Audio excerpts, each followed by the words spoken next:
मंचर इथल्या दूध भेसळीचं रॅकेट जे आहे त्या कारवाईला जवळपास आता 1 महिना कंप्लीट झालेला आहे आणि मोठी कामगिरी SITने बजावलेली आहे।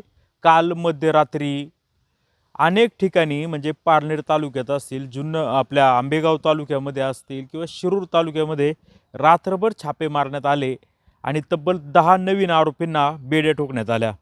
तर ही कारवाई SITने रात्रभर केलेली आहे। ही जे एकूण 26 आरोपी होते त्यापैकी हे आता नवीन 10 आरोपी म्हणजे एकूण आरोपींची संख्या आता 36 झालेली आहे। हे जे काही 10 आरोपी आहे त्यांची नावं मी सर्वप्रथम तुम्हाला वाचून दाखवतोय आणि ह्या आरोपींना गोडेगाव येथील न्यायालयाने 3 दिवसांची पोलीस कस्टडी दिलेली आहे। गणेश सुदाम पडवळ वय वर्ष 40 राहणार डगेवस्ती संविधने तालुका शिरूर। दत्तात्रय रामदास भागवत वय 41 राहणार वडदरा खडकवाडी तालुका आंबेगाव।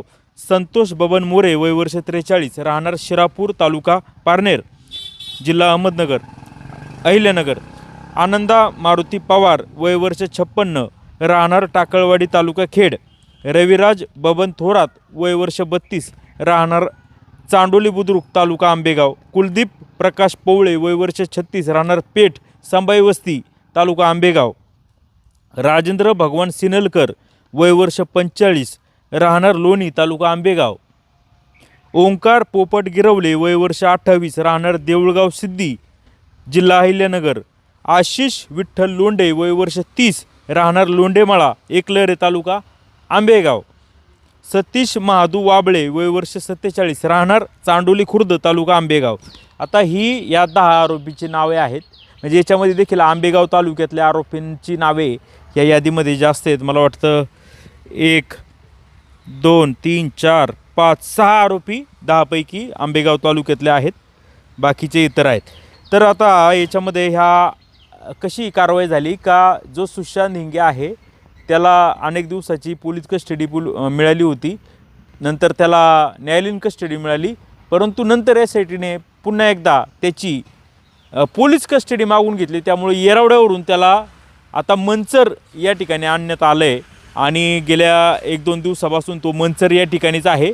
मला वाटतं 11 तारखेपर्यंत त्याची ही जी पोलीस कस्टडी आहे, मग 11 तारखेच्या नंतर मग बहुतेक त्याची न्यायालयीन कस्टडीमध्ये येरवड्याला रवानगी होईल, म्हणजे त्याला परत या ठिकाणी आणण्यात आलं आहे। तर पोलिसांनी ज्यावेळी याचे ऑलरेडी यांचे रेकॉर्ड पोलिसांनी ताब्यात घेतले होते, यांचे व्यवहार कोणाशी झाले, यांचं व्हॉट्सअप संभाषण कोणाशी झालं, यांचं काय काय वेगवेगळ्या ॲपद्वारे किंवा कशा पद्धतीने यांचं फोनद्वारे मेसेजद्वारे संभाषण व्हायचं, हा सगळा डाटा पोलिसांच्या ताब्यात आहे। कारण की पोलिसांनी बहुतेक आरोपींचे मोबाईल त्यांचे काही साहित्य असतील वेगवेगळे ते जप्त केले होते आणि त्याच्यातून आता हे पुढं आलेले। जवळपास ही जी कारवाई आहे ही FDA विभागाने जवळपास 30 ते 40 दिवस ह्या सगळ्यांचा अभ्यास करत होते। नक्की काय होतं कसं होतं हे रॅकेट समजून घेतल्यानंतर हा 1 महिनाभरापूर्वी हा गुन्हा घडला आहे। म्हणजे हा काय गुन्हा काय साधा नाही, तर त्याच्यामध्ये पूर्णपणे अभ्यास या ठिकाणी FDA विभागांचा झालेला आहे। तर याच्यामध्ये आता ही जी कारवाई झाली, तर कालच्या कारवाईमध्ये FDA विभागाचे अधिकारी देखील होते, पोलीस देखील होते, रात्रभर हे सगळे अटक सत्र हे चालू होतं। ज्यावेळीस यांच्याकडून माहिती घेतली या सुशांत हिंगे कोणतं, त्यांनी सांगितलं की ह्या 10 जणांची नावं सांगितली, समथिंग ह्याच्यापेक्षा जास्त लोकांची देखील नावं सांगितली असू शकतात, कारण की आता हे 10 अटक आहे, बाकीचे फरार हे असू शकतात। त्यामुळं आता काय झालं आहे का पहिली सुशांतनी नावं घेतली 25 जणांची, आता तो घेतो एक्स्ट्रा 10 जणांची। प्रत्यक्षात त्यांनी पोलिसांना किती लोकांची नावं दिलेली आहेत तो खरं तर शोधाचा प्रश्न आहे।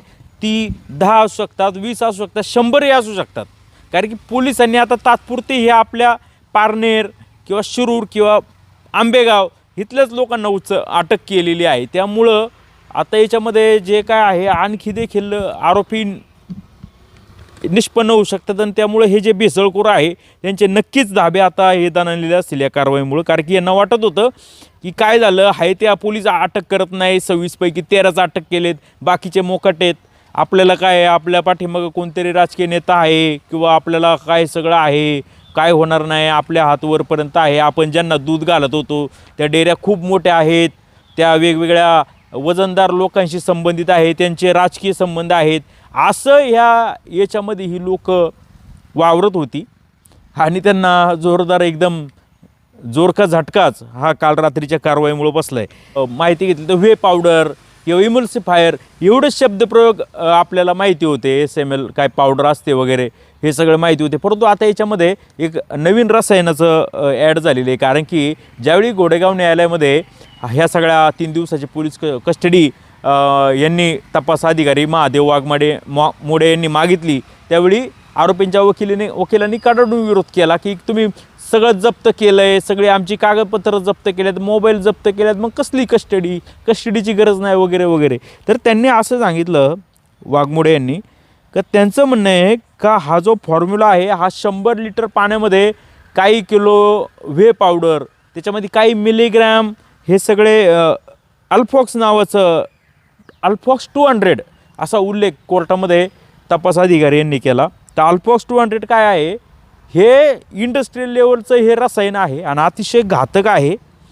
आणि याच्या सहाय्याने हे सगळं दुधाचा फॉर्म्युला आहे हा 100 लिटर पाण्यामध्ये हे एवढं टाकायचं ते तेवढं टाकायचं, हा फॉर्म्युला ॲक्च्युअली तयार होता. त्यात पाम तेल वगैरे ॲड केलं जायचं आणि हाच फॉर्म्युला पुढं ह्या लोकांना, या 10 लोकांना पाठवलं जायचं. आता 10पेक्षा हे 100ही असू शकतात.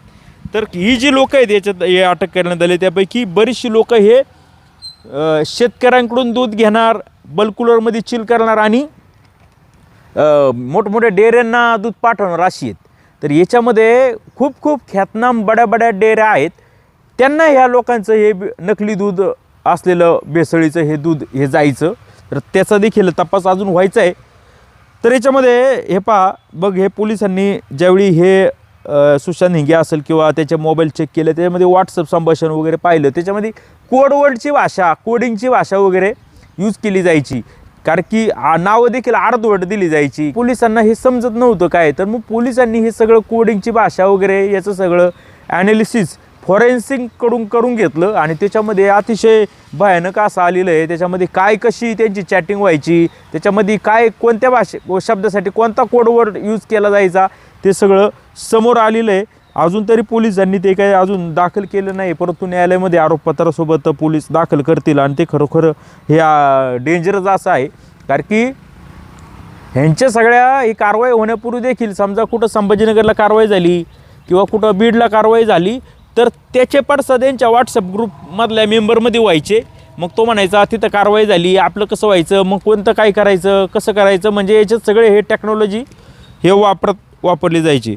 तर पहा आता ही काय फक्त हे काय जुन्नर किंवा आंबेगाव शिरूर इतपत नाही, तर जवळपास 7-8 जिल्ह्यामध्ये हे सगळे आरोपी आहे. पण मास्टर माइंड हा आंबेगावचा आहे आणि जास्तीत जास्त आरोपी देखील आंबेगावचे आहेत. तर मला तर अजून म्हणजे याचे जेव्हा युक्तिवाद चालू होता तर मला एका डेअरीचं देखील नाव समजलं का, त्याच्यामध्ये असं कळलं की सदरचं जे काय आरोपी आहे एक, त्याच्या डेअरीमध्ये ते दूध यायचं, ते जायचं इंदापूरला एक नेचर डिलाईट म्हणून मोठी कंपनी, तिला जायचं. म्हणजे नाव त्याच्यामध्ये आलं त्यामुळं मी घेतोय. कारण की अशा खूप मोठ्या डेअऱ्या आहेत, परंतु त्यावर काय तपास जरी चालू असला तरी त्यांची नाव अद्याप देखील पुढं आलेली नाहीत. तर हे सगळे ह्या मोठमोठ्या डेअऱ्या ज्या आहेत यांचं नाव समोर येणार आहे. तर नेचर डिलाईट म्हणून इंदापूरची कोणती तरी डेअरी आहे, त्या डेअरीला हे दूध जायचं. प्रत्यक्षात पोलिसांचं म्हणणं आहे का हे सगळं भेसळीचं नकली दूध होतं, FDAचं दूध होतं. तर पाहूया आता काय ही कारवाई कशी पुढे जाते ते. तर याच्यामध्ये पोलिसांनी अतिशय छान काम केलेलं आहे. लोकांना वाटत होतं हे दडपलं की काय पुढं काय होणार, तात्पुरती कारवाई केली, अजून पोलीस आरोपींनाच अटक करता येईना, पुढं काय जाणार. परंतु प्रत्यक्षात मात्र पोलिसांचं एकदम चांगलं काम चालू आहे. काहीतरी व्यवस्थित होईल, काहीतरी मोठ्या प्रकरणापर्यंत जाईल. आणि न्यायालयामध्ये सुद्धा वकील आरोपींचे वकील बोलत होते की आमच्यावर कारवाई होते. आता समजा आम्हाला एखाद्या शेतकऱ्याने भेसळीत दूध घेतलं की काय किंवा काय समथिंग, तर ते आम्ही पाठवली तर आम्ही दोषी.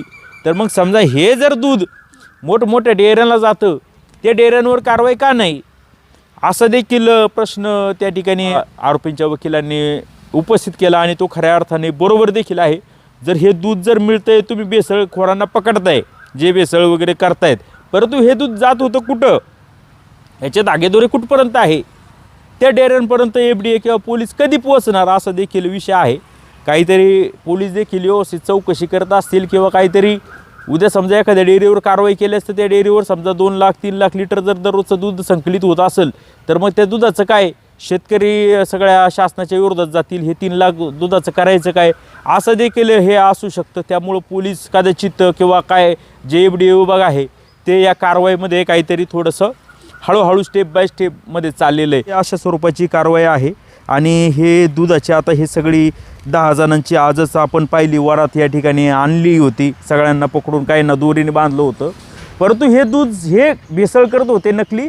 मग हे दूध जात कुठं होतं ह्याचा व्यवस्थित तपास व्हावा अशी इथल्या भागातल्या किंवा सर्वच लोकांची माफक इच्छा आहे. तर पाहत राहा शिवाई न्यूज, तालुका आंबेगाव.